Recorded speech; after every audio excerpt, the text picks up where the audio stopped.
Good day, I'm Stephen McHugh, and this is your JIS News for Wednesday, September 13. Prime Minister Andrew Holness says the Joint Command met its operational outcomes and accountability procedures during the first phase of activities in the Mount Salem Zone of Special Operation.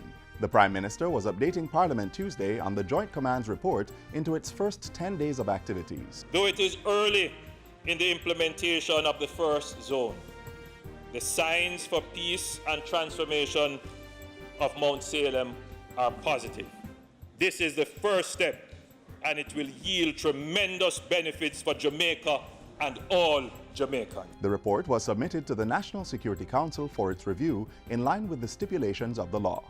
Mr. Holness told Parliament that it points to 2 wanted men being taken into custody and 5 illegal guns recovered.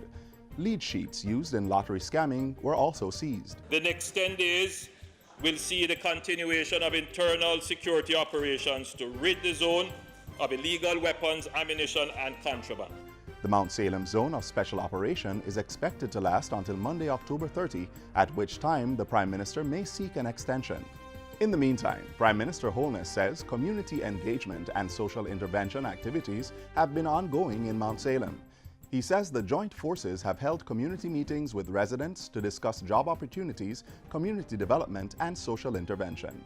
The Social Development Commission and the Mount Salem Community Development Council have also been in dialogue to institute parenting, after-school, infrastructure, and capacity-building programs. Reintegration of unattached youth in the education system is also being carried out. And the National Works Agency has conducted an assessment of roads and other thoroughfares in the area. On Sunday, I met with the executives of the NWA, and we have reserved some funds to immediately begin addressing roads, drainage, and where possible, Mr. Speaker, to deal with some beautification within the area. The National Water Commission and the National Energy Solutions Limited have also visited the zone to work with residents to regularize electricity and water connections.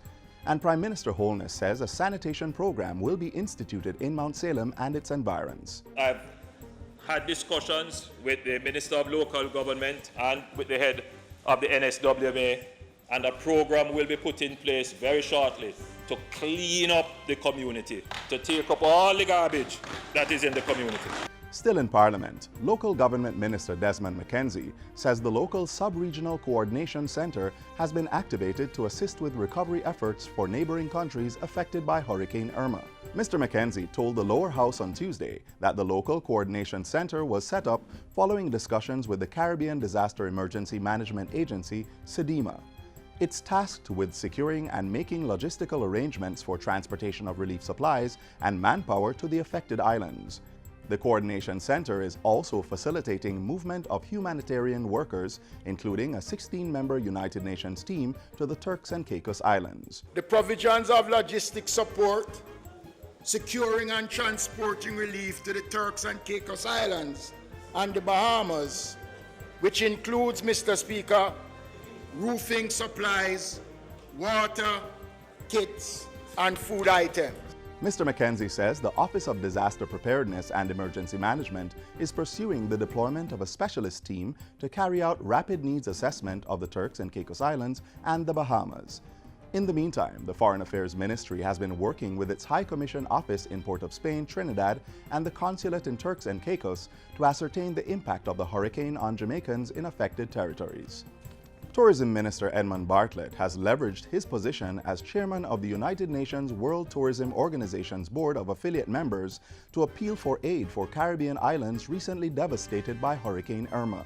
Minister Bartlett says aid will most likely come from the UNWTO Sustainable Tourism Eliminating Poverty Initiative Foundation. This foundation promotes poverty alleviation through the provision of assistance to sustainable development projects in developing countries. While expressing deep sympathies to those impacted by Irma, Minister Bartlett thanked the UNWTO for pledging to assist in rebuilding the tourism industry in the affected countries. The minister will this week be in China along with over 1,000 tourism officials for the 22nd session of the World Tourism Organization General Assembly. He will use the assembly to appeal to affiliate members for further assistance to affected countries. And finally, 27 ministries, departments, and agencies of government have received the Gender Equality Certification. Minister responsible for Gender Affairs, Olivia Grange, says the move is part of government's strategic action to address gender-based violence, inequality, and discrimination in the country. The fact that we were able to certify these entities is an indication that we have been diligently pursuing our gender equality initiatives, including gender training, gender mainstreaming, monitoring, and evaluation, which are outlined in our 2011 National Policy for Gender Equality. Minister Grange was addressing a recent gender forum organized by the Inter-American Development Bank. She explained that the National Strategic Action Plan, which was recently approved by Cabinet, sets out a 10-year program to be implemented across government with specific targets towards eliminating gender-related violence. And that's it for JIS News Today. I'm Stephen McHugh. Thanks for watching.